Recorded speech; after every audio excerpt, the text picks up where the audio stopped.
Donc dans les cours, ce qui est important en fait, c'est la saisie, l'archivage, le traitement des données. Ils vont aussi apprendre une langue étrangère. Il y a aussi des cours de communication, alors les outils de bureautique bien entendu et la dactyle. Les étudiants ont tous les syllabus sur la plateforme, les exercices.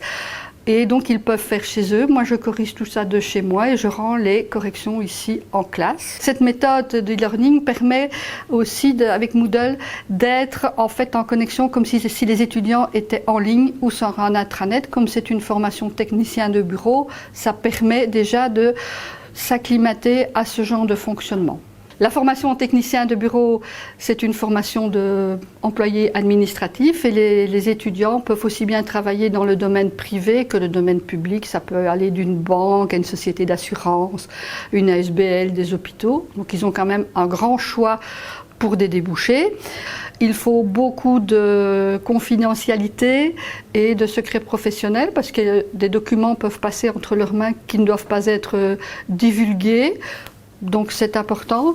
Ils doivent surtout aussi maîtriser les outils bureautiques et aussi maîtriser tout ce qui est technique de secrétariat. Les bonnes qualités d'un étudiant pour être technicien de bureau, c'est d'être déjà très organisé, d'avoir une bonne gestion du temps, bien ordonné aussi.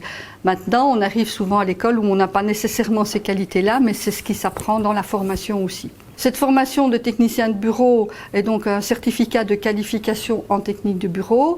Elle permet aussi à l'étudiant, s'il le désire, de faire ce qu'on appelle un complément CESS pour obtenir en fin de compte son diplôme CESS, donc certificat d'enseignement secondaire supérieur, et éventuellement, même plus tard, de passer dans l'enseignement supérieur.